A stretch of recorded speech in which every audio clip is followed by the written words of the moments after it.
Okay, so hello and good evening, everyone. Welcome to Intersectional Feminist Foreign Policy and Adeso's first webinar. We're planning a series of 3 webinars focusing on decolonizing aid, and we will this evening be getting to grips with what this term decolonizing means as well. So our first webinar is focusing on humanitarian neutrality and white supremacy. We're very excited to have our panelists here and to also have each of you here. And as I've already said, there are more than 1,000 people who have registered to be part of this evening's discussion as participants.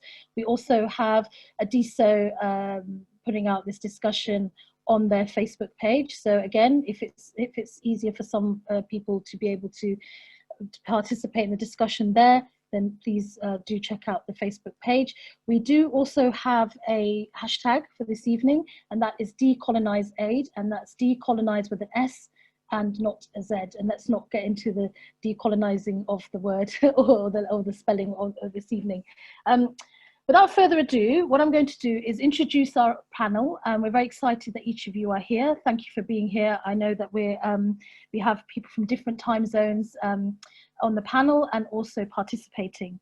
So I would first of all, though, like to start by thanking Sidi, Irene, Deegan and Amna for all their work that they've put into this webinar for this evening. And I'd just like to introduce the panel. So we have Deegan Ali, who's Executive Director of Adeso. Deegan has more than 20 years of hands-on experience in the humanitarian development field. She's a strong believer in transforming the current aid system to give more power and voice to local communities and civil society organizations. And following this belief, Deegan continues to innovate and develop new solutions to build the infrastructure that will truly shift power and resources, including co-funding the Network for Empowered Aid Response. And I'm very lucky that I've known Deegan for a couple of years. And as those of you who know her, she has a phenomenal amount of energy and dedication to these issues. So thank you for being here, Deegan. And then I'd like to introduce you to Rob Grace, Fellow at the Harvard Program on Negotiations at Harvard University. Rob Grace is a researcher and affiliated fellow at the Center for Human Rights and Humanitarian Studies, based at the Watson Institute for International and Public Affairs, Brown University, where he undertakes research on humanitarian military relations. He is also a fellow at the Program on Negotiation at Harvard Law School, where he researches humanitarian negotiation. Previously, he conducted research on a variety of issues of humanitarian policy making and practice for the Harvard Humanitarian Initiative. And I'm also very lucky that I got to hear Rob speak recently, and I found your contributions to be very thoughtful and insightful, Rob. So thank you for being here. Then I'd like to introduce Dr. Hugo Slim, Senior Research Fellow at the Blavatnik School of Government, University of Oxford. Dr. Hugo Slim is a Senior Research Fellow at the Institute of Ethics, Law and Armed Conflict at the Blavatnik School of Government. Between 2015 and 2020, he was Head of Policy and Humanitarian Diplomacy at the International Committee of the Red Cross in Geneva, where he led humanitarian policy making and diplomacy on protracted conflict, migration, internal displacement, urban warfare, new weapons, and climate and conflict. He also coordinated the ICRC's delegation to the United Nations in New York. And those of us who work in the humanitarian field or are connected to it, all of us have come across Dr. Hugo Slim's work at some point, I'm sure, in our careers. So thank you very much, Dr. Hugo Slim, for being here as well. I'd like to also introduce Dr. Joanne Davis, who is a lecturer in international development, the program director of the BSc International Development at the University of Reading, and lead of the International Development Teaching Forum. Prior to joining Reading in 2015, Jo worked in the humanitarian development field at Oxfam, and before that she was a consultant at the African Studies Centre at the University of Oxford. So Jo, we're very delighted to have you here, and I had the pleasure of speaking to you last week as well. It was great to get your insight into this issue, and thank you for being here. And then I'm very excited as well to be able to introduce Stephanie Kimo, who I also met recently at a humanitarian event. And again, I was blown away by your insight, depth, compassion and knowledge, Stephanie. So we're very excited to have you here. Stephanie is an Ivorian American founder of PopWorks Africa. She's an international development professional responsible for successful communications and advocacy programs related to sexual and reproductive health and rights. Stephanie has a background in youth and gender, and she has extensive in-country experience in Francophone Africa, particularly with building and advising advocacy strategies, infusing meaningful youth engagement into development agendas, and building relationships and partnerships with government agencies and INGOs for sustainable and locally rooted development solutions. So this is a very exciting, inclusive and diverse panel about time. So we're very excited again to bring you together for this webinar. I'd also just like to say that we have a Q&A function. So please do feel you can ask questions. We want to make this interactive webinar. So if you can pop your questions into the Q&A forum, and then we will ask the panel the questions. And without further ado, we will get into our discussion. But before we do that, just a quick framing of tonight's discussion. So we know that we're having this discussion in the face of the global Black Lives Matter movement protests around the world. We're also having this discussion in the framework of the global Me Too movement, second time around, which has also impacted the aid sector with the Aid To movement. And we know these issues of humanitarianism, so-called neutrality, and the issues of the neo-colonial legacy of aid. These are not questions that are new. They are questions that people have been grappling with for a very long time. I believe that one of the reasons why we need to have this discussion, though, is there's a lot of discomfort about unpicking and deconstructing what this really means for the humanitarian aid sector and how this sector impacts people that it claims to do good for. So I think one of the most powerful aspects of this discussion is to be able to have this conversation, and for each of us to be able to bring not only our views, our expertise, but also to kind of be able to move some of this forward. And I believe that in the sector itself, there is a desire to have a conversation, but perhaps there's a lack of confidence to have the conversation in the way that it needs to be had. So what we'll do is we will start our discussion with Stephanie, who will open the panel, and then we will move on to Hugo, and then Rob, and then Deegan, and then Joe. So each panelist has 7 minutes. So I'm not going to, cut you off mid-sentence. You'll be pleased to hear. But it'd be great if we could stick to timing so that we can bring in as many participants as possible to our discussion. So Stephanie, I will now open the mic and hand the mic over to you. Thank you. Thank you so much. Thank you for having me.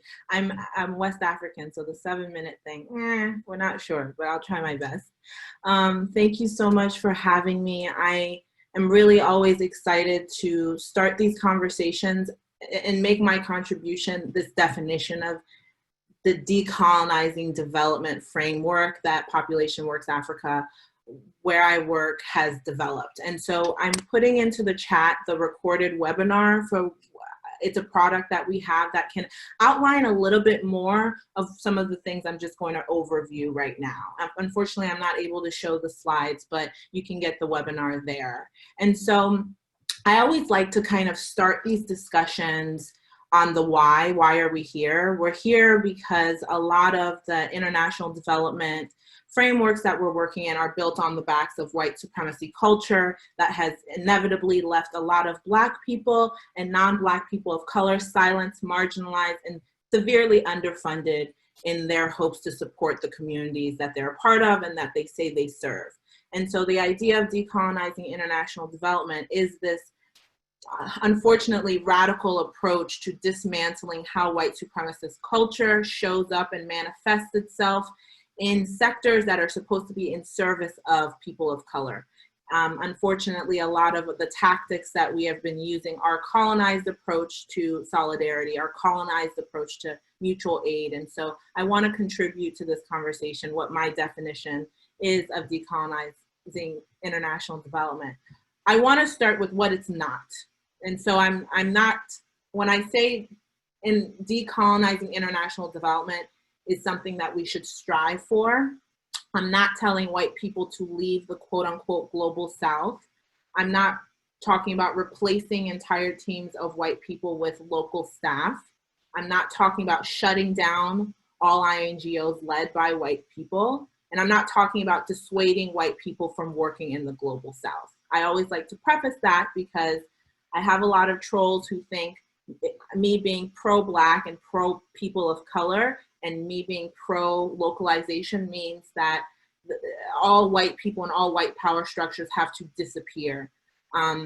I don't have a magic wand yet to make white supremacy disappear, but we're all here to talk about how we can start dismantling it from where we sit. And so when I think about what the term means for me, decolonizing international development, there are 4 things I want to kind of walk us through. The first one is decolonizing development means understanding colonial histories and trauma, because oftentimes the space held by white-led development humanitarian institutions will perpetuate that history. And so I believe it is inappropriate to enter a country or a space, no matter how little time you have to prepare, with no understanding about how whiteness, white bodies, white-led institutions, and white wealth can be disrupting and triggering based on the nation's history in which you're entering. Next, when I think about the term decolonizing development, I think of dismantling racist development norms, racist humanitarian norms, like using generic and harmful poverty porn to raise money for your institution's operating costs, or paying people significantly less only because they do not live in North America or Europe. I think decolonizing international development means honoring locally rooted expertise, not because you want to use their experiences for your digital campaigns and your communication strategies, but because, also not because you just want to use their language skills on the ground, but because you read their work, you are inspired by the art, you are citing their research. And so how are you honoring locally rooted expertise as a part of your work to decolonize the sector in which you're working? For all of us, we're all touching the international development sector. So how do we honor, and not just recognize, but honor and elevate locally rooted expertise? I also think that decolonizing development is about making space for holistic and genuine indigenous ownership and leadership as the standard and not the exception. I spoke recently about my hatred of the word localization, because I think it is very much perpetuating white supremacy culture, as in, shouldn't we call it the relinquishing of power that was never owed to international INGOs, instead of saying we're striving for localization? Should we be calling humanitarian aid, or should we be calling it reparations? And so I think there's a lot of language and there are a lot of norms that don't elevate indigenous ownership and leadership as the standard. And so I think where I can stop in terms of decolonization, I think it is an act of love. And this is a concept that I borrowed from Dr. Rosalias Mesa, who's a Mexicana psychologist. She believes that if you are working within a white patriarchal system rooted in the colonization of Black and Brown people, it is a radical act of love to make space for the deconstruction of colonial paradigms, which have historically left Black people and non-Black people of color silenced, and for the most part, totally underfunded. And so I can stop there. I don't know, I'd love to keep going, but I know I only have 7 minutes. I just wanted to root us in the understanding that where we're sitting on stolen lands, we're sitting within white supremacist frameworks, we are all perpetuating white supremacist frameworks, and we now have to move forward with the international development sector, especially the humanitarian sector, with this understanding of anti-racism means action. Anti-racism means dismantling systems that are oppressive for Black people and non-Black people of color. Anti-racism is an act of love. And if for a sector that is so tied up in doing good, I think we've lost a lot of that sense of love and that sense of community, that sense of mutual aid. And white supremacy culture is eating all of the sectors that we hold so dear. And so how do we dismantle the white gaze? How do we foster transparent partnership? How do we elevate local expertise as radical acts to counter the white supremacist culture that is actively trying to, personally whoop my ass every day, but for all of us, it's impacting us in different ways. And so I'll stop there. Again, I put in the chat the full Decolonizing Development recorded webinar where I dive into a little more detail about what does it mean to dismantle the white gaze, what does it mean to foster transparent partnerships. So please visit that link, and I'm so happy, and I'm clearly here for questions. So I'll stop there. Great. Well, Stephanie, thank you for a blistering framing of the webinar this evening. You brought so much to the opening of the discussion, so thank you for that. I do not want to take up any of the panel's time or the participants' time. We've got some great questions already coming in. We've got some great comments on the chat bar as well. So Hugo, I am going to hand the mic over to you. Thank you. Shaista, thank you very much, and thank you, Adeso. It's lovely to be here, and great to work with Degan and her colleagues again, and with you, Shaista, for the first time. Following Stephanie talking about decolonizing development, I'm going to talk about humanitarian neutrality. Neutrality has been promoted as a fundamental humanitarian principle by the Red Cross and Red Crescent movement for many years. And they were the ones that really started this idea. In modern times. It was then adopted by the United Nations as UN policy via UN General Assembly Resolution 46182 back in 1990-1991. And since then, this idea of neutrality as essential to humanitarian action has cascaded through the UN system, through international policy, through UN Security Council resolutions, through NGO commitments, and it's now fixed in humanitarian ideology, in humanitarian imagination, and humanitarian rhetoric.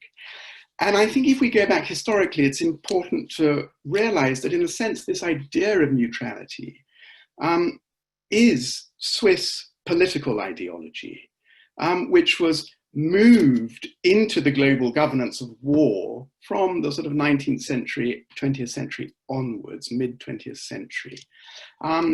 Neutrality was also tried by the US government when it was briefly neutral in the first couple of years of World War I, and they became a neutral humanitarian power, but it's largely a Swiss political ideology and model. So in some ways we might say it's a sort of soft form of Swiss imperialism, which has now moved out into the wider world and is, in a sense, the colonizing model of humanitarian aid, that it should be neutral. So I want to just ask 4 questions in my remaining few minutes. The first one is, what is neutrality? The second is neutrality necessary to humanitarian action? The third is neutrality feasible, possible? And then finally, is neutrality a vehicle of white supremacism? So if we start with what is humanitarian neutrality, it is simply not taking sides materially in the way you give more things to one side than the other to help them, or ideologically in which you join the ideological dispute about the conflict. Therefore, you take a reserved position.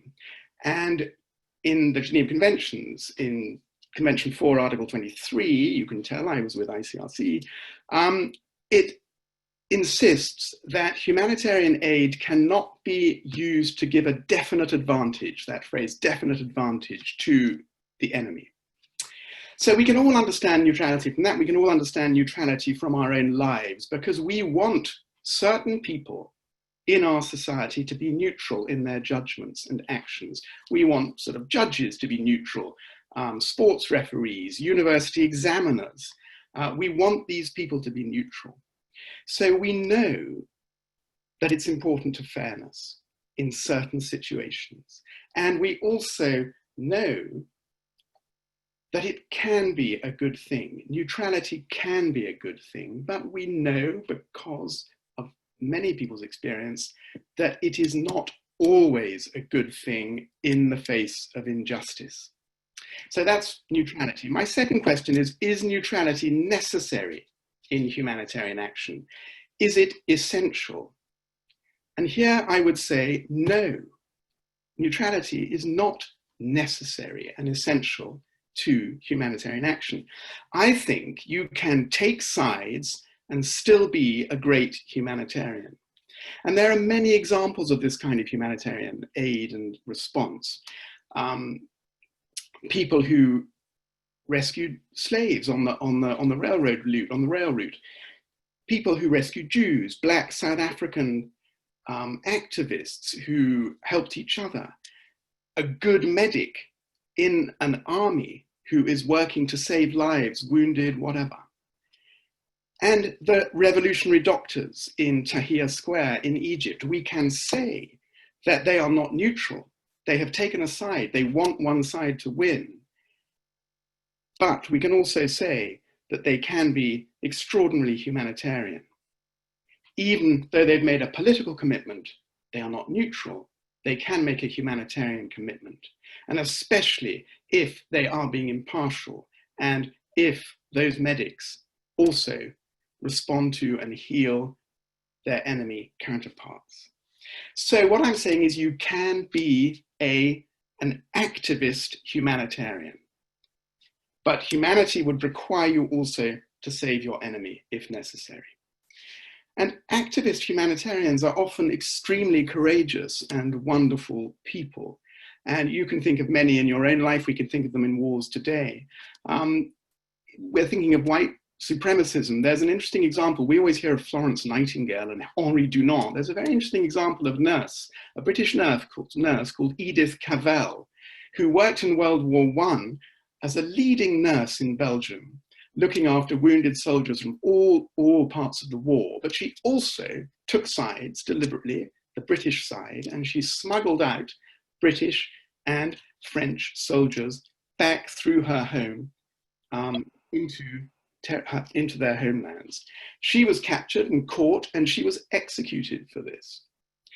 But I would still say she was a humanitarian. She was an activist humanitarian who took sides. I also rather hope that if my country was invaded, I would be an activist humanitarian. I'd be brave enough to be. But even though I recognize neutrality is not necessary to being humanitarian, I also believe that formal, neutral humanitarian action is necessary and desirable by some organizations. It is an important choice and a legitimate ethical choice to make. And people in war need some neutral organizations who can cross the lines of conflict, who can make humanitarian agreements about civilian protection with all parties, and who can visit prisons on both sides of the conflict. So I also agree there is a place for humanitarian neutrality, and that others who commit themselves to this kind of neutrality, and they're not just the ICRC, they're often religious people, they're often grassroots groups, mothers groups, victims groups, who come together and agree we want to no more part in this war, we're neutral, we want to protect people. That kind of neutrality is an important, and I would say also necessary, commitment. So my third question is neutrality feasible? Because otherwise we're not talking about something real. Is it really possible, or is it a myth that you can be a neutral humanitarian? And here there are two measures to look at. The first one is actual neutrality. Can you actually be neutral? The second one is perceived neutrality. Even if you're as neutral as you can be and you really are neutral, can you really be perceived as neutral? So actuality and perceptions are key. In terms of actual neutrality, I mean, my experience of looking at the ICRC in action, it's really expensive. It takes a lot of time, a lot of money, a lot of network, and a lot of discipline to really be neutral across a whole conflict area, to reach out to all parties, to know everybody, to explain yourself to them, to constantly tell them what you're about to do and get these kind of consents around a conflict. It's really hard. And it's the same with mediators. If you watch a conflict mediator work, it's really expensive in time, money, and network. And very often, even if you are neutral by intent, you can have your neutrality rendered impossible. You can be deneutralized by others. And we've seen this in many wars, in Syria, in Yemen, in many wars, Bosnia, Iraq. Even if you're a neutral humanitarian organization, the warring parties, your donor governments, and sort of fifth columns within your staff can deneutralize you and prevent you with obstacles, with restrictions on your movement, etc., from really being neutral. And then to the perception point, often even if you are neutral, people will never believe you. Many people in a conflict will never believe you, so it's incredibly difficult. So in reality, humanitarians, those who commit to neutrality, are always really struggling with the challenge of neutrality. But it is a noble struggle, and when you see it working, either in a local NGO who's really able to cross lines, I've seen it in the Lebanese Red Cross or the Somali Red Crescent, who really can cross lines neutrally and be believed. It's an impressive form of humanitarian action. So just to end, my final question is neutrality a vehicle of white supremacy? And I'm going to say yes and no here. I'm going to say yes, it is a vehicle of white supremacy when it is fake, and it's faked deliberately by states or a cabal of states to go around societies that are at war in the poor world, to control these war-torn societies and to rebuild them as liberal states and change their regimes. Then, if that's led by white supremacy thinking, that kind of neutrality is fake neutrality in the interests of a sort of form of liberal white supremacy. But no, it's not a vehicle of white supremacy. When neutrality is genuinely pursued to meet urgent needs of people on all sides of a conflict, and there are organizations, and they needn't be, white ones, they can be all colors, who are committed to neutrality, and they're not supremacists. And the tragedy for people in war is very often those genuinely neutral organizations are stopped by other forms of supremacism, whether that is, a regime like President Assad's regime in Syria, or other supremacist politics, which blocks them and blocks their neutrality. So there we are, a bit of a race, but I hope that's okay. Thank you, Hugo. That was more than okay. You've covered so much ground, as we expected you to do. I think you've raised some really important points, and you brought a lot of nuance as well. Who knew that nuance still exists in the world? Thank heavens it does. So thank you very much for that. Rob, we will hand the mic over to you. Thanks very much. It's great to be here. I'm going to make a few points that come from my perspective as someone who's been conducting research on humanitarian access negotiation and humanitarian civil-military coordination. My first point is to articulate what is supposed to be the function of neutrality. And of course, Hugo touched on this a bit, but I see it as a trade-off between two things. The first thing is activism. And as I was thinking about this topic, the quote from Howard Zinn came to mind: "You can't be neutral on a moving train." I think that's the notion that undergirds this discussion, is the idea that history is moving in a certain direction, and you can either get on that train and embrace being on that train and shape where that train is going, or you can choose to step off and not play a role in that. But the quote from Zinn attempts to articulate that as a bit of a fallacy of neutrality, that whether you're choosing to be on the train or choosing to step off the train, you're still making a choice. You're making a political choice, and even to step off that train is taking a political stance. And in a sense, that that quote is also a call to action for activists. And I think that stands in contrast to what the intent of neutrality is. And like Hugo as well, I thought back to history to 1864, the first Geneva Convention. That's where we first get the notion of neutrality articulated in an international agreement. The idea being that medics would be considered neutral so that they could access the wounded soldiers that they were attempting to treat. So I see the idea of neutrality being a trade-off between activism and access. You're stepping away from activism in order to enable your access. So that brings me to my second point, which is also, resonates with the comments that Hugo made, is to what extent is this actually a false trade-off? Yes, humanitarian organizations have stepped away from activism, but to what extent have they actually stepped into neutrality and other humanitarian principles? You definitely see at the organizational policy level, humanitarian principles are an important part of the discussion, an important part of the discourse. But when you look at what happens on the ground, in some cases, as Hugo mentioned, you do see neutrality serving its intended function. But what you also see is that combatants to armed conflict do not necessarily want you to be neutral. They want you to be not neutral, but aligned with them.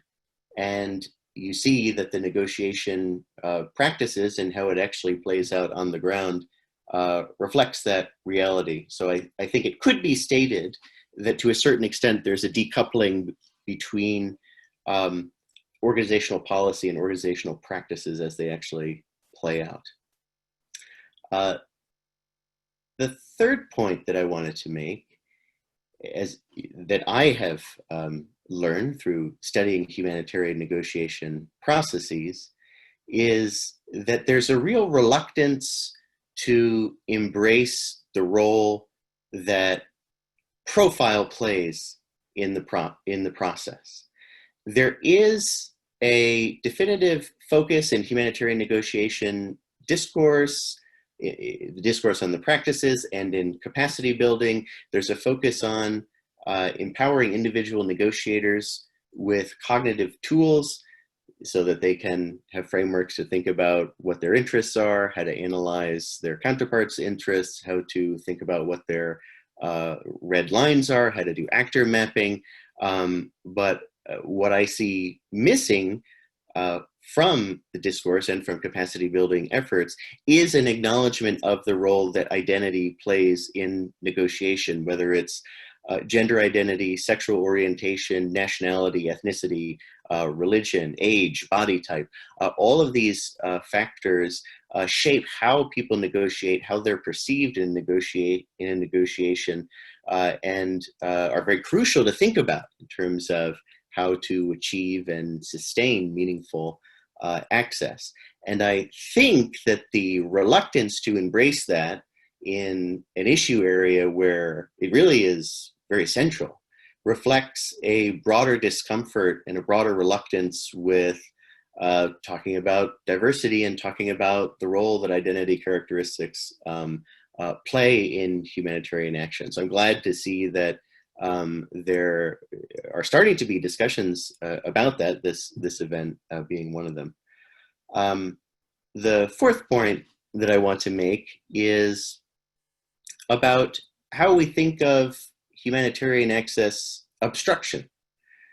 We tend to think about humanitarian access obstruction as something externally imposed.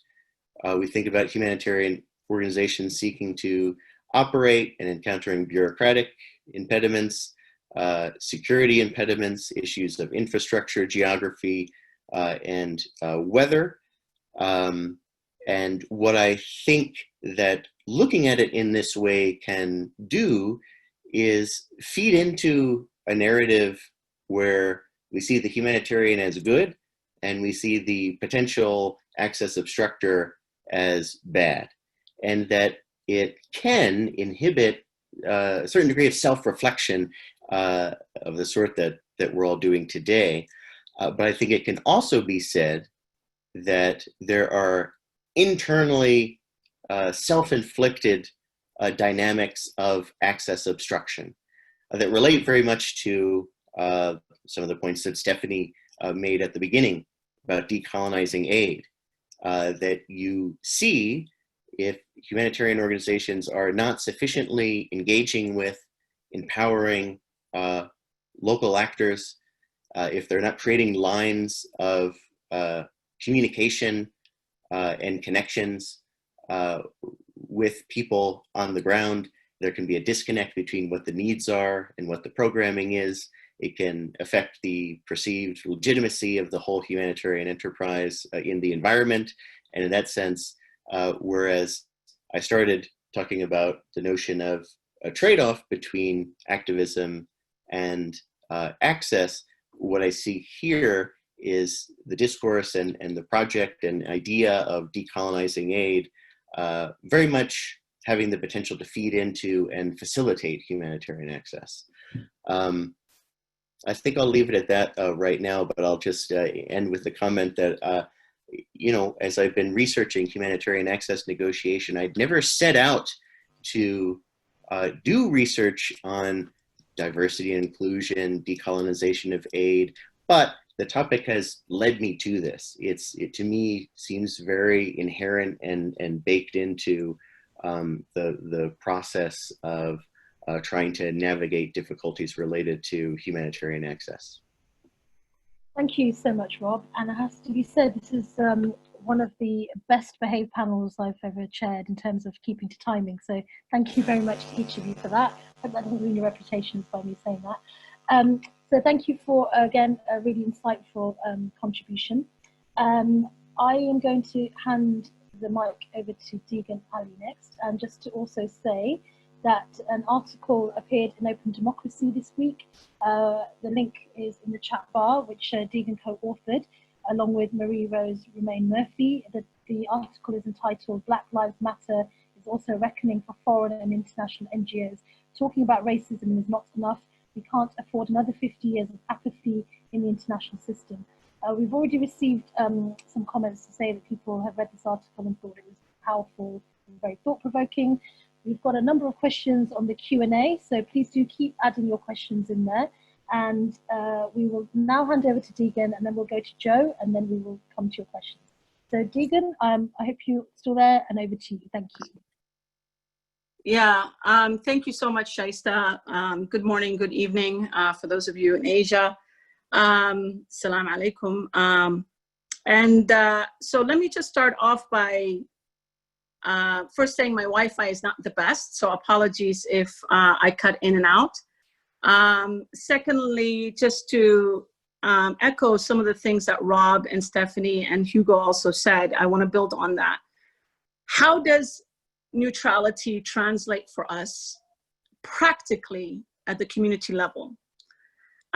Is there a differentiation if you're a community member between the services or the perceptions that you have between, let's say, Adeso and ICRC?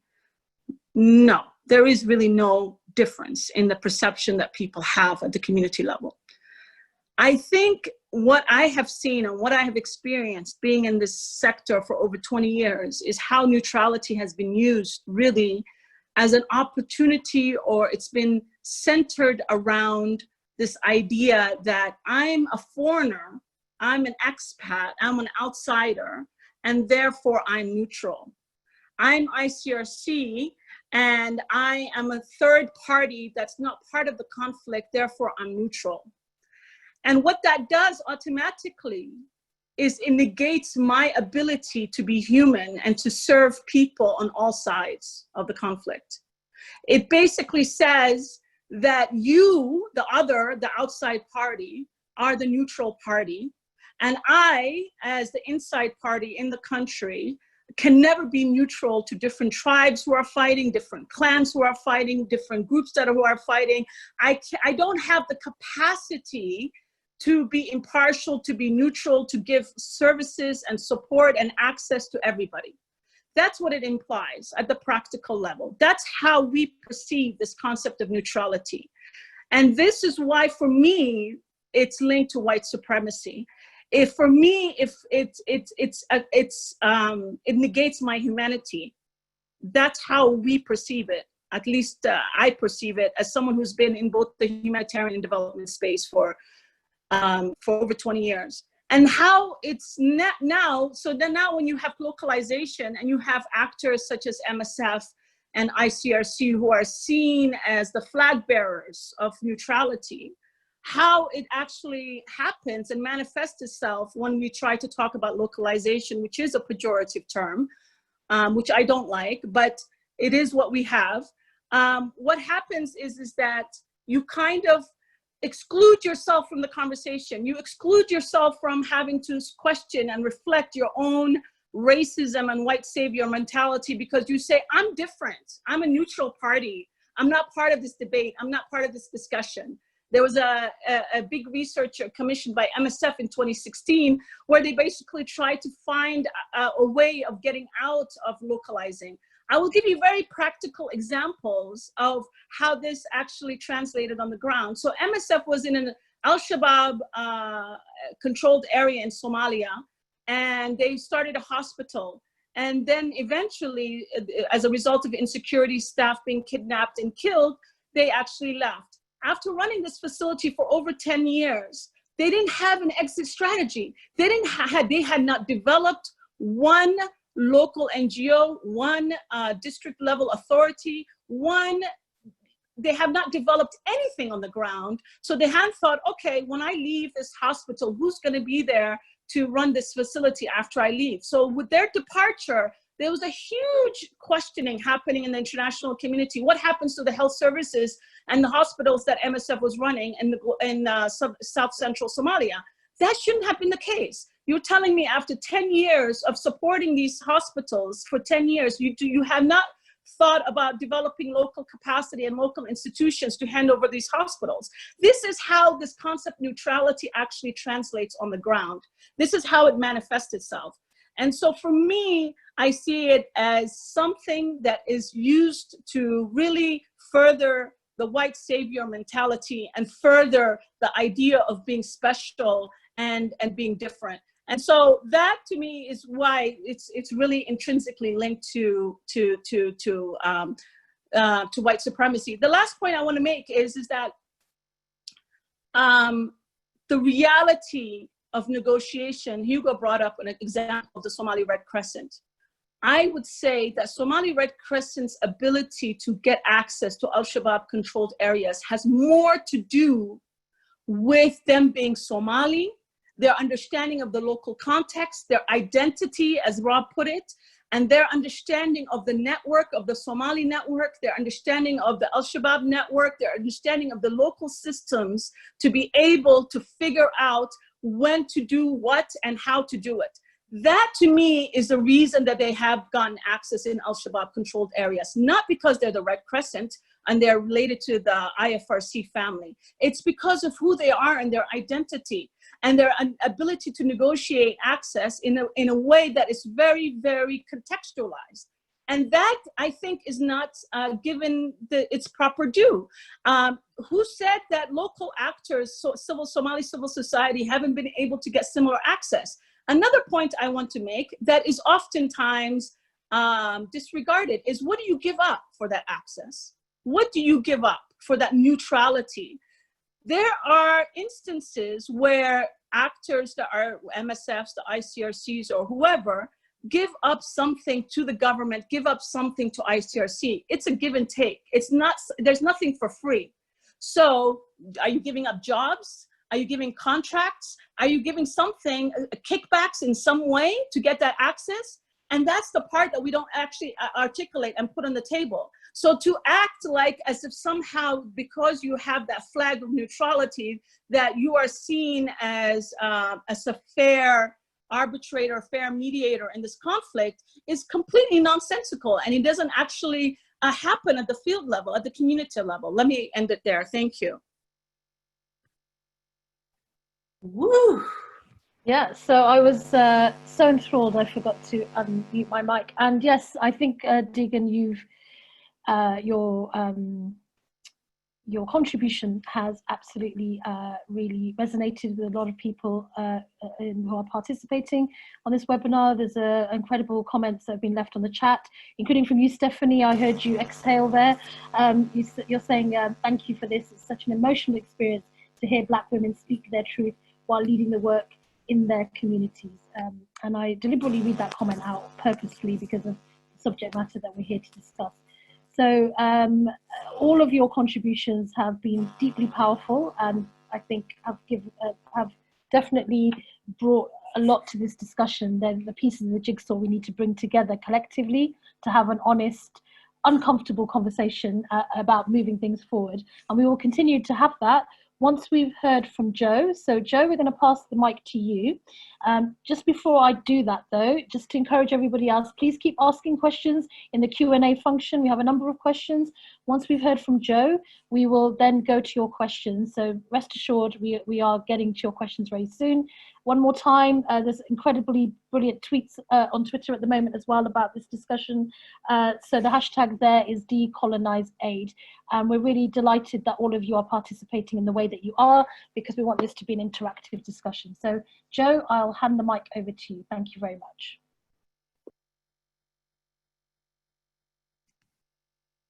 You say, woof, Stephanie, spare a thought to me. I've got to follow Degana after that.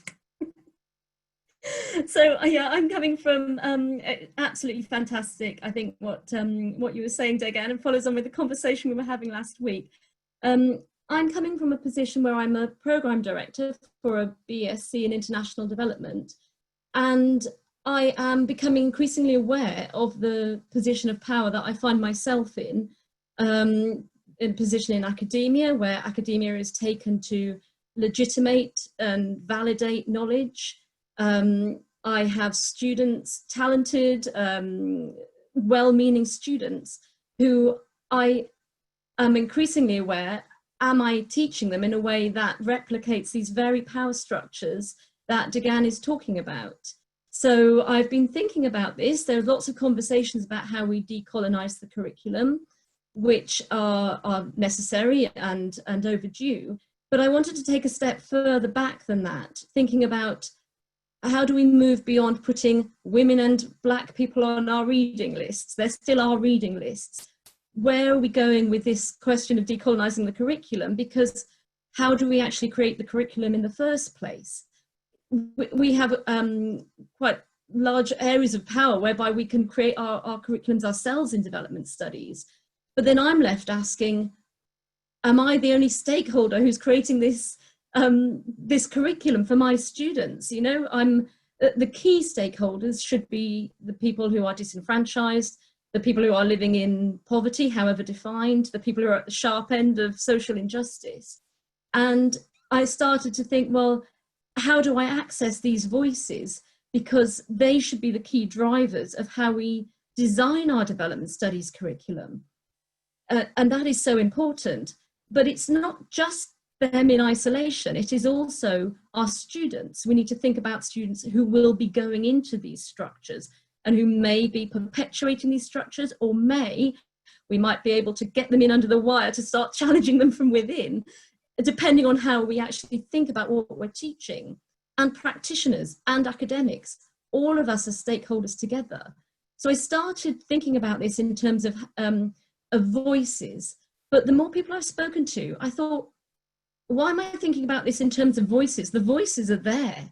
The voices are out there, and they are speaking loudly, and they are speaking eloquently and articulately about these issues.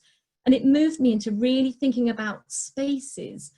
How do we create the spaces, and how are we structuring the spaces in which we can have these conversations?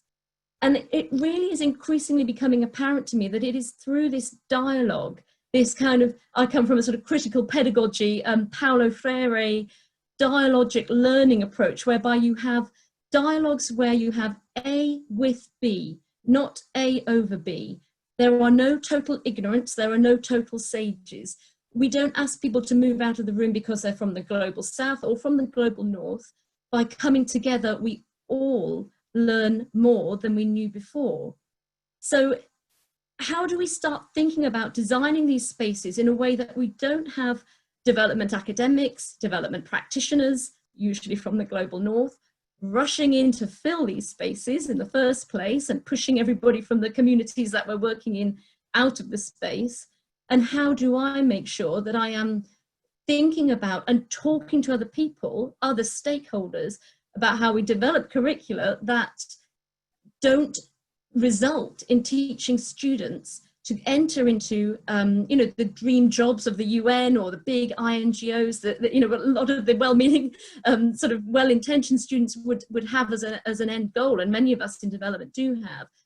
But then once we're there, you become very embedded. You know, it's very easy to not understand something if your salary depends on you not understanding it, which is why I'm finding myself in a very difficult position, because I'm talking myself out of a job here. I'm thinking, what am I doing? But if I want to teach development studies, then I've got to, you know, I've got to look in the mirror. I've got to think, what am I doing if I'm teaching this and I'm not challenging this from the beginning? So it's a question really of, the first thing is to stop teaching development in such an ahistorical and apolitical way. Stop teaching development as though society is a biological organism, in that, for example, you see a seed and you know what tree that seed is going to grow into, and all the instructions for that tree are already in that seed, and that tree will never go back to being that same seed. And development is presented in this biological, inexorable, inevitable, irreversible, unidirectional way, and that is not correct. That is not what happens.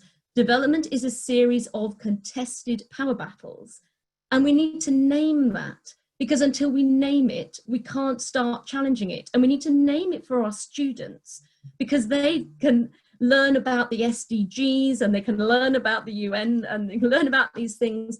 But unless they name development and challenge this the title of development and talk about it like it is, which is power battles, they're not going to properly, if they do end up working in this arena, they're not going to challenge it sufficiently. They're not going to understand it.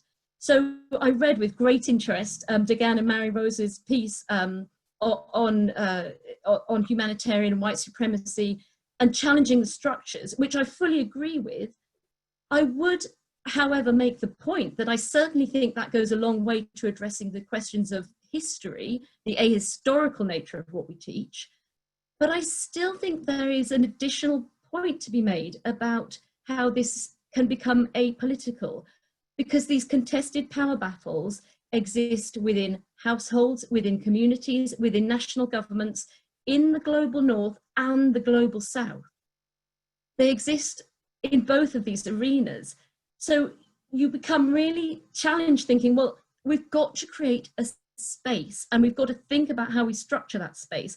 And I fell into the usual global north academic trap of thinking, yeah, how do we create this space? I must come up with an answer. And then I remember to take a step back, like I had with the curriculum, and think, no, it isn't just for me to try and come up with an answer. It's for me to start increasingly engaging with these dialogues, with these equal dialogues, whereby I don't feel as though I need to either come up with an answer or leave the room. I just need to be able to be in the room and allow other people to be in the room at the same time on an equal footing with the caveat that we need to make sure we are allowing our friends and colleagues from the global south to lead this discussion, because that is what needs to be happening, because, you know, the structures that are in place have been created by the global north. So this discussion does need to be led by our friends from the global south. But we don't need to leave the room, but we don't need to fill it. So it's this idea that if we all come together as equals to discuss how these international structures are going to proceed, then hopefully we will all learn more than we knew before. So that's from me. Thank you, Jo. It's really great to have you here, and your contribution is as thoughtful and as eloquent as we knew it would be. And I really like what you were saying there about opening up space, because opening up space is a political act. It's not an automatic. It doesn't happen by accident. It has to be done through consciousness, and taking up space as well has to be done through consciousness, and indeed moving out of the way also requires consciousness. So thank you for the points that you've raised, and I think what we've heard so far has been a really rich and nuanced discussion, but also very challenging as well. So thank you to each of you for your contributions.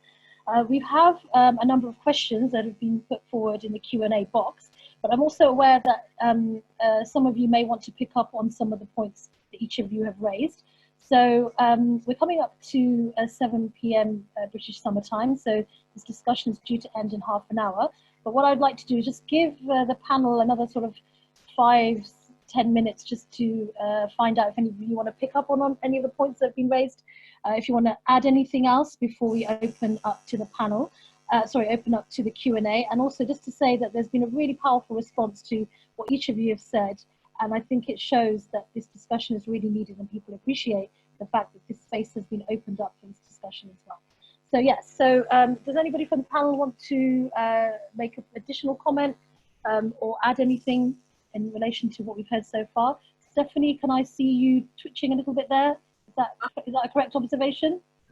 No, I was just thinking, just reinforcing some of the things that were said, especially with Deegan, what you shared. I feel like as an African woman my discomfort with neutrality sat with how it impacts, how that definition and how the history of it impacts people within the country, impacts people of the diaspora who return to the country. It impacts the Black people and the non-Black people of color so differently. And so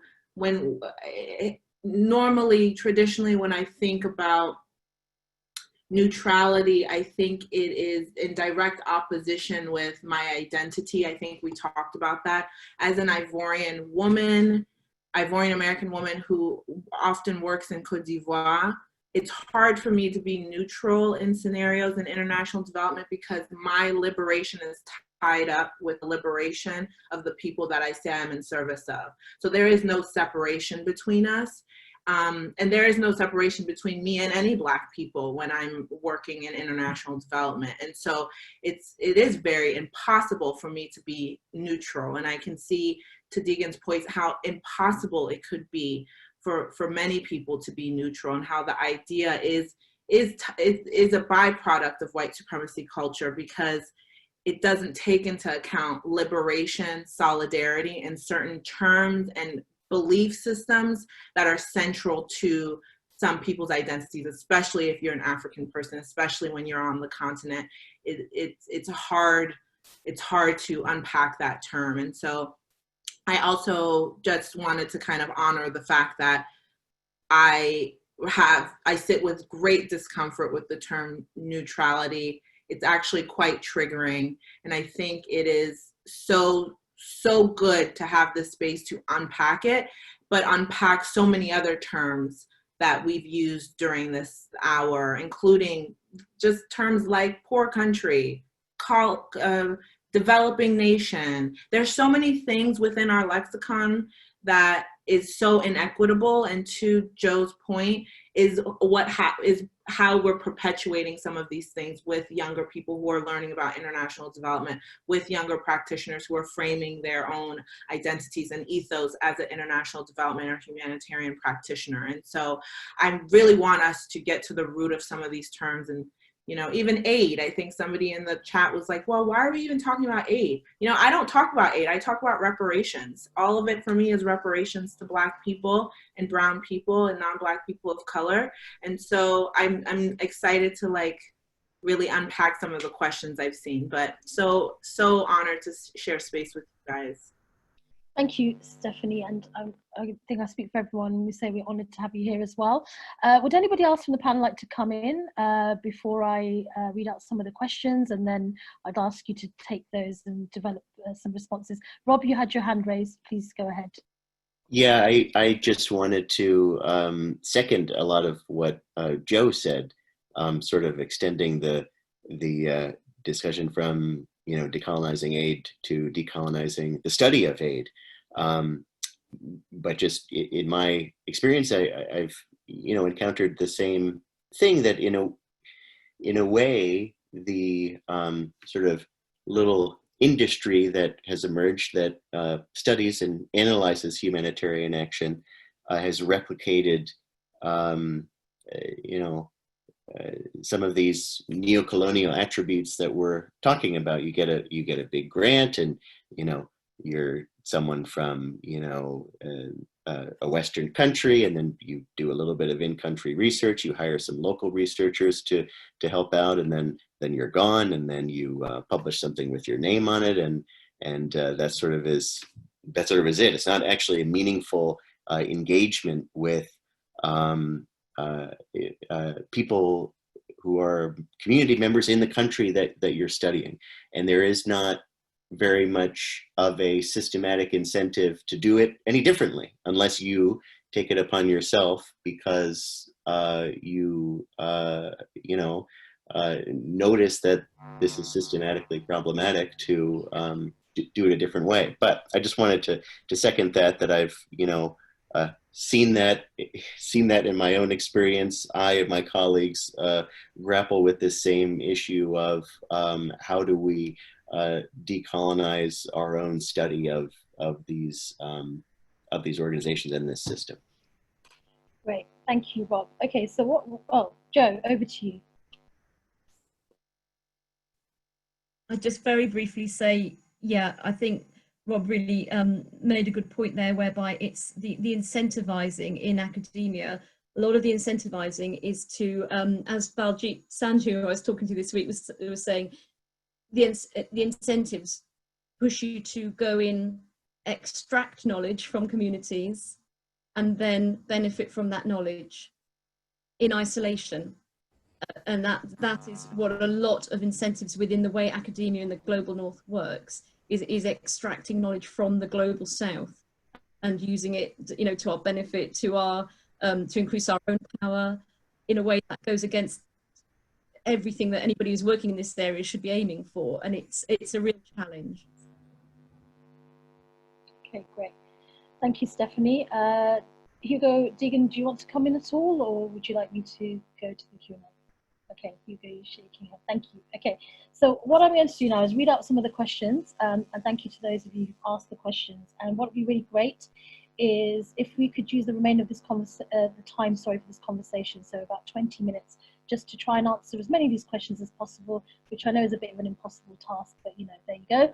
And just some closing comments. And then what we'll do is, before we end this discussion, we'll also just give you a bit of an update on the fact that this is the first of a 3-part series that we're developing, and we're very keen to get people's feedback and ideas on how we develop this. And then beyond these discussions, which are absolutely essential, because as we said, space needs to be opened up for these discussions to take place, we then need to develop actions as well. So we want to move on to there as well. So let's get straight to the question. So Ida Horner asks, but isn't the very idea of aid a colonial concept? Also, aid and humanitarian, is it aid? Are we talking about humanitarian aid or all aid? And then Lisa Muller-Dorman asks, Lisa, you're curious about how to adapt funding structures, framework and languages to be decolonized, empowering and elevating local communities and structures. So we've already had a bit of a discussion about language already, but this is a very interesting question. So you're asking about the kind of financial mechanisms that are needed that will allow for this oversight and accountability to create an equal footing with partners. And then we have Rosina, you're asking, how can we bring intersectional approaches and analysis in a practical, tangible way in everyday life and the work that we do in aid? Is there a practical way of moving forward towards decolonizing knowledge and approaches? Alexa, you asked about the webinar, the timing of the webinar. You're saying the fact that this is being held at a late hour for colleagues in Africa, Middle East and Asia, is this not about then prioritizing European privilege and ensuring that people stay up late? I would like us to focus on your question, but just to give you a quick answer on that, this panel was organized at this time so we could make sure everybody on the panel was available. However, we don't erase or ignore your question, we acknowledge it and thank you for asking it. Benjamin, you're asking, you're referring to Jason Hickel's book, The Divide, and you're talking about the flow of resources from low and middle income countries, and asking about wealth of countries and how do we rebalance this, and you're asking questions in particular about creditors. And there's a question on our Facebook about neutrality. Is it a vehicle of white supremacy because it assumes the ways of whiteness are the basis of what is neutral? I think you in particular have already addressed that, but that's come up again. And then Hussein, you're asking, global aid has evolved over decades, mainly influenced by socio-political ideology, however, always with a clear roadmap and success criteria. So what would the roadmap and success criteria of decolonization of aid look like? So Hussein, you're clearly a very goals-focused individual, so thank you for asking that question. And then Ambi, your question is about global political economies and racialized capitalism. You're asking if this is neutral. Good intentions are irrelevant, you're saying. White supremacy might be the wrong framework here because it implies a knowing agent. Racial capitalism is insidious. And then Thermis, asking this question all the way from Karachi. Your comment here is, by equating humanitarianism with white supremacy, is this assuming that humanitarianism is only provided by white people? Many forms of humanitarianism are provided within regions of conflict by their own people or across regions. This premise also gives more importance to the fact that humanitarianism is primarily the responsibility of the powerful white elite. This is not necessarily the case. So those are just some of the questions. I might just add one or two more just because of timing. Sarah Asante, you're saying, your comment here is that you'd like to hear more about decolonizing aspects of this debate. You're saying so far all you're hearing is excuses for aid colonization, Westerners and whiteness is not neutral. It has not been for 500 years. We need to stop this dangerous narrative. And then Holly, on neutrality, you're asking, how do you differentiate or classify genuine neutrality, inverted commas, and pure, simple, inverted commas, desire to help, i.e. good neutrality, when these principles and desires have for so long been intimately connected to paternalistic and racist stereotypes? And then I'll just read out two more. So Ina Mirsha, you're asking about the term activist, humanitarian activist. Hugo, you raised this point. So your question is about humanitarian activism and social justice. Can they both be meshed together with humanitarian principles? The British Empire, in their colonization of the global South, meshed violence, colonization, and humanitarianism via missionaries. So Ina's getting to the root of aid itself. And then Elodie, and we'll end here. Your comment is something that strikes me as white supremacy is the way we deal with international staff. We aim to have, which is a good thing, regionalized staff and people from the region to their own region. But meanwhile, it makes us consider that only white people or people from global north can go into other regions, i.e. Latin America. You'll have mainly white people and people from Latin America and Africa. You'll have people from the region and people from the global north, etc. I believe every region could learn from each other, and that being an outsider in the region should not be a white privilege issue only. And then there are many comments here just to say that people have found this debate to be very insightful, and lots of congratulations for the comments the panel have made. But we have about sort of just under 20 minutes. So what I'll do is, if I ask who from the panel wants to go first to take some of these questions, and if you also want to kind of bring a kind of concluding, overarching comment to the webinar, that would also be very helpful. So who would like to go first? If you just want to raise your hand. Deegan, I'm very aware I can't actually see you. Do you want to actually go first, Deegan? Because of the hour in Nairobi, and also I know your internet might not be working as well as everyone else's. Yeah, thank you, Shaista. I think there's some questions. It was so hard for me to keep track of all those questions, but I think some of the questions were asking about like practical things. I think one is about framing and language, and the recognition that just the, localization, neutrality, humanitarian principles, which not all of them are bad. I think we don't have, we're not saying throw the baby out with the bathwater, but I think just looking at language and framing of aid and recognizing that it is extremely political, and recognizing that it is that the whole system and structures have been formed as part of a neo-colonial exercise. And so I think that's one that has to be dealt with. And I fear that we are so scared of dealing with the politics of aid that we rather talk about technocratic issues like oh, let's talk about the 25% grand bargain commitment and how we get more money to local actors rather than addressing the political structures that are in place. I tried to, Marie Rose and I tried to talk about that in our article that was just published. So I think for me, that is the root of all of this. You know, why is it that Stephanie and I call it reparations or believe it's reparations and others still calling aid? Why is it that the merger of FCO and DFID is causing a big hoopla from UK NGOs? We've always known it's, you know, DFID has been very political in how it divvies out its funding and all of that. All of these decisions are extremely political. So to actually all of a sudden wake up and talk about the merger as it somehow wasn't political all these years, it's just a fallacy. And this, we need to really start grappling with our complicity in these structures that are rooted in neocolonial design on purpose. It's by design, it's not by happenstance. Second thing is that, you know, how do we actually deconstruct some of these issues in our practical way of working and how we operate, whether you're an INGO, whether you're working for a UN agency. First of all, I think if you're a white ally or white person in the system, I really think you need to reflect on your own baggage and racism. And that's another thing, people don't want to talk about it. It's like, it's so controversial. I'm just shocked that it's taking the Black Lives Matter movement for us to have a conversation around racism. A year ago when that article came out in Devix and I talked about my experiences with racism in the aid sector, it was so controversial to the point where I was almost blacklisted by several aid organizations. And then of course, ironically now a year later, white people can write all types of articles about racism and they're applauded. A year ago, I was, you know, basically banned for talking about it.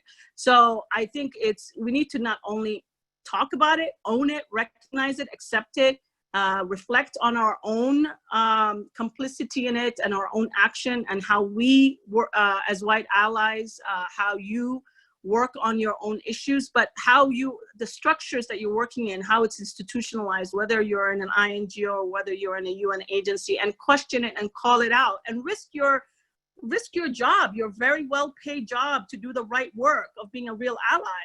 And that's not something that oftentimes we do, you know.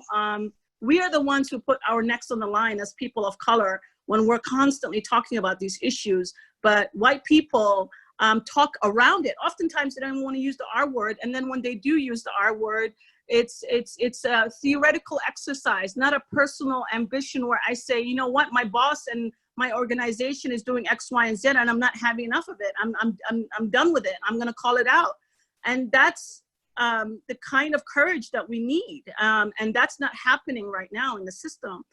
And then my last point is that I think for us as Global South leaders, I feel like we need to stop waiting for the international system to change, and we need to figure out how we create an ecosystem that's enabling for us, that's supportive for us, that we need to just we need to be more radical in our expectations and radical in our approach and more radical in our demands, and stop waiting for INGOs to change, stop waiting for the UNs to change of the world. They're not going to change. I think it's about us creating solidarity South to South, us working with our national governments, us working with our national civil society, us creating the new structures and infrastructure that benefit us and work for us.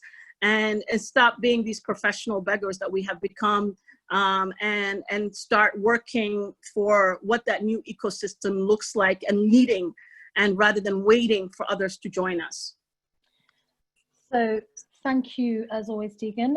There's a lot of commentary coming through, people really recognizing what you're saying, relating to it personally, and many Black people and people of color know that when we talk about racism, when we talk about the problem of racism, we end up becoming the problem, and that's an experience that many people have, and that's coming through here on the chat bar as well. So in the interest of making sure that everyone can be heard before we end this webinar, I will just go to the panelists now rather than asking who wants to come in next, if that's okay. So Hugo, can we go to you, and then Rob, Joe, and then Stephanie will give you the last word. Thank you. Yes, thank you. I'm just going to take a couple of those many good questions. The first one is aid itself a colonial concept? I want to say no to that, because I do think we all understand what help, what aid, what it means when we're in trouble, when we can't do everything we need, and when we need the help of someone else. So I know that could happen to anyone across the world at any time. I don't want to lose that concept, but I totally agree that there is a concept of aid and there is an establishment and an institution, as Degan has just described it, that needs to change. And so in terms of how you transform aid, I would agree with what Degan's just said. And I don't think, don't wait. I agree with her. I think you've got to start coming up with new models of South-South aid. You've got to start, developing your own organizations, and in the way that Degan is recommending. So I would say that keep the idea of help. It's a human thing. We all need it, and it's a good thing, and work out how to do it differently. The other thing on, in a sense, decolonizing neutrality, I very much agreed with what all the panelists said, but what sort of Degan and Rob said about, neutrality in their talks as well. So I agree that the most important thing is to take neutrality away from international identity, as Degan was saying. I think that's absolutely right. And I also think in that concept, it's very important to say, as I was trying to say, that there is not just one model of humanitarian action, and that should not become a sort of colonially imposed Swiss model, that if you're not doing that, you're not humanitarian. That would be appalling and colonial to me. So I think we have to recognize this activist kind of humanitarianism and a very formal, restricted, and as Rob said, it comes with trade-offs if you're going to take that position. But one shouldn't be driven down one road. And then finally, that question about can you mesh activist humanitarianism with sort of social justice and humanitarian principles? I think, yes, you probably can in the way I've just said. And I think, we all get stuck on what I call the core four principles, the humanity, impartiality, neutrality, independence. Actually, the code of conduct of NGOs is rather good, and we always stop there. And, it's got important things that pick up on what Stephanie said earlier about, not using disaster pornography and racist pornography in the way you communicate marketing and other people. It's got a lot about people's participation and sustainability and social justice in having control over their lives. It basically talks about human dignity as agency. So I think look beyond those four sort of ones that have been picked up by the UN ideology and are foremost, and we can mesh ideas of social justice. And a lot of protection work, when you're trying to protect someone's humanity, is really about protecting them from social injustice like discrimination and racism.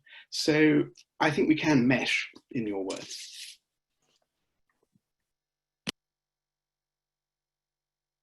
Sorry. Thank you, Hugo. Rob, if we hand the mic over to you.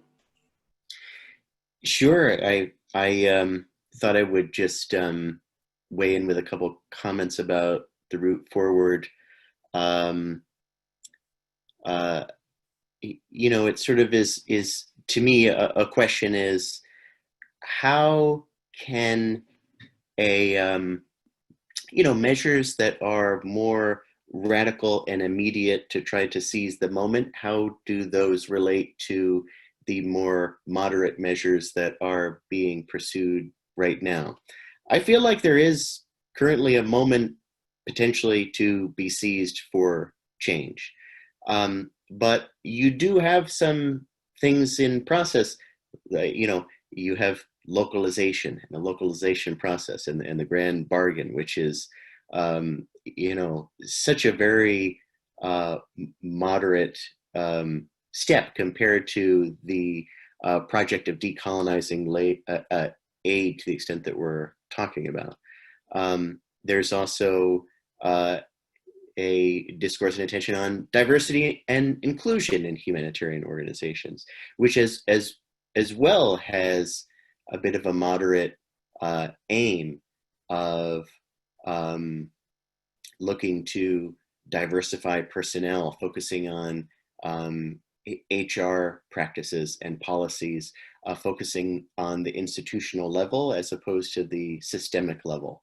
And I think that a challenge as to how to use some of these things that are sort of seeds of potentially greater attention and energy to work toward a more ambitious collective goal of decolonizing aid, and not letting these sort of moderate policy trajectories sort of stand in the way, you know, in that, you know, allowing organizations to sort of say, look, we're doing these things as a way to sort of counteract the need to engage in more in-depth and substantial reforms.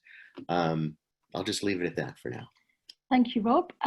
Before we go to you, Joe, I just want to read this quick comment out from Sergil Sabri, who says, it's past curfew time in Nairobi and I'm still in this conference hall, hashtag decolonize aid.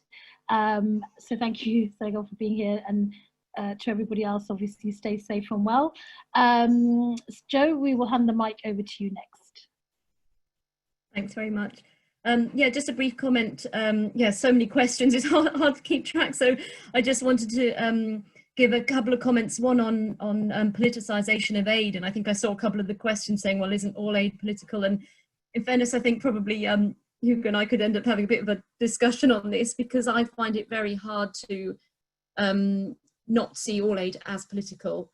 If you see where it has come from, yes, sometimes it might be used for good reasons, but actually I'm quite cynical in the fact that I see the way in which development and aid, where that has come from historically, where you move from the shifting of the powers, the colonial powers, to the power of the United States under the Bretton Woods system, and how that happened, and how the power that was inhabited in colonialism was shifted into this narrative of development, and yet things remained unidirectional. They went in one way and they continued in this sort of way in which aid was used very much in political terms. Now, there was a moment at the end of the Cold War where we started opening up, we started talking about maybe the Millennium Development Goals, new economic international order, and we talked about the Paris agenda, where we really started talking about aid in terms of ownership, in terms of just thinking about it, harmonizing it amongst donors, and stop moving away from it being a purely political tool. And I think we are now, as we watch in horror, as if we haven't got enough problems, as the West sizes up to China, and we're getting back into the great old swing of a bipolar situation. And we were expecting that we could happily socialize China into doing aid in apparently our Western way of not being too political and all the rest of it. Well, in fairness, they're not doing that, and we never did either. So I don't know what we were hoping for, because I think, to me, I think the Paris agenda was a blip, and unfortunately it didn't work, and aid is still a political tool. So that's a bit depressing. And then finally, just very quickly on thinking about education, where I was coming from to this discussion, I think that we really need to think about the role of education, and think about how we use education in a way that allows people to name their own world. And I think we particularly, I've really been very moved and humbled and pushed into a very reflective space in the conversations I've had recently about racism, which I really don't think I properly understood. If I'm honest, I didn't get it. I'm just starting to get it. I find it very moving, actually, because I didn't fully appreciate it. And I think allowing people to name their world, and us moving out the way and using education for that, is really important. Sorry, I always get emotional about these things, but it's meant to me. Thank you, Joe. Well, it's meant a lot to us to have you here. The reason why we wanted you here this evening is precisely because of who you are, what you represent, and what you're trying to do. You're trying to move things forward. You're also an ally, and so that's why you're here. So thank you, Joe, for being here. You don't need to apologise for feeling emotional at all. We need more emotions, I think, quite frankly. Thank you. Yes, so thank you. Stephanie, we would like to hand the mic over to you for the final word from the panel. Thank you. Well, thank you, Joe, so much. I mean, thank you, Rob and Hugo and everyone, but thank you, Joe, because I get often so emotional in these spaces, and it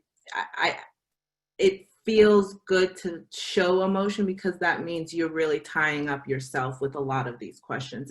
There's no more separation, and that's where the emotion comes from. That's why I'm in a heightened state of emotion all the time, and so I really feel where you're coming from. Yeah, no, thank you guys so much for having this space. I think one of the questions was talking about white supremacy. It's not just white people who are implementing some of these humanitarian interventions. And so why are we talking about white supremacy all the time? I think what I can leave you guys with is Dr. Ibrahim Kendi. He has a book called How to Be an Anti-Racist. And one of the things he says is the first thing we have to really understand is that everything is white supremacy culture. Everything. Colorism, sexism, the white supremacy culture. There's theories around it that really show how a lot of the themes that we're so comfortable with are part of white supremacy culture. And so you don't have to be a white supremacist to perpetuate white supremacy culture. You don't have to be white to perpetuate white supremacy culture. You have to, as Dr. Ibrahim Kendi says, have just existed in the world, because the reign of white supremacy culture has gotten us all wet. And so there is no non-white supremacy culture. We are living in it 100%. And so once we are able to tackle that, we can think about how we discuss protection. As Hugo said, we can talk about thinking about how we talk about help, how we talk about that mutual aid. Once we understand that white supremacy culture is the makeup of everything that we touch, even if we're just talking about this sector, then we can move forward to start thinking about how do we start dismantling white supremacy culture for communal liberation. Like the fact that Joe is so emotional, that I get so emotional, it's a communal liberation. We want to be liberated from white supremacy, and that will also liberate white people, that will also liberate non-white people, and it's a communal fight. It's a communal battle at each and every one of us. And so I just want to leave that with us, that anti-racism is an act, and it's not an act of protecting someone. It's not an act of redefining. It's not an act of helping. It's an act of liberation. So we have to move forward in anti-racism so we can be liberated and be free of white supremacy culture that will inherently, in my opinion, as a Black woman living in America, drastically improve the outcomes and drastically improve the safe spaces that we can continue to cultivate. And so I'm just so thankful for these spaces. Not a lot of them exist, a little bit more now that the Black liberation movement is raging outside, but I'm really, really thankful for you guys and for I've learned so much. My notebook is full of notes. And so, yeah, I'm just very honored. Thank you. Thank you, Stephanie, as always, for your great compassion as well. And I did want to make sure that a Black sister got to end this panel. So thank you for doing that. And just to say that this has been a very thoughtful, thought-provoking and powerful discussion, but I also think it's, as you say, brought out a lot of emotions. It's challenged, I'm sure it's challenged all of us who've either spoken or who've asked those questions. And again, to create a space like this is a radical act of solidarity, and we need far more of them. I want to also one more time thank Intersectional Feminist Foreign Policy and Adeso. In particular, I want to thank Siri, Irene, Deegan and Amna, without whom they've done all the background work to this, so without whom this would not have happened. Thank you to each of the panelists for your time and your expertise, and thank you to all the participants. And questions are being asked here about whether a link will be shared of this recording. The answer is yes. I don't know how long it will take, but we will definitely send it to the panelists as well, so you can share it, and we will make sure that we get that out there in the open. And the other thing to say is that this is the first part of a 3-part series called Decolonizing Aid. So if you have any ideas or suggestions about what we should be discussing next, what kind of dialogue we should be creating, that then need to lead to action, because it's only by opening up the space that we can then create action. Then what you could do is you can contact us via Twitter, and I'm just going to give you the 2 Twitter handles. So the first one is Adeso Africa, ADESOA, and then Africa, and then the second one is at IFFP UK. So thank you everyone for being here. It's been a real honor to host this discussion and to spend time with each of you. Take good care of yourselves. Let's keep doing the work. That's the only thing we have to keep doing, and let's do it with honesty and integrity. And it's only through each of us being uncomfortable that we're going to make the change that we need to make urgently. So once again, thank you so much. Take care and have a good evening, everyone. Bye-bye.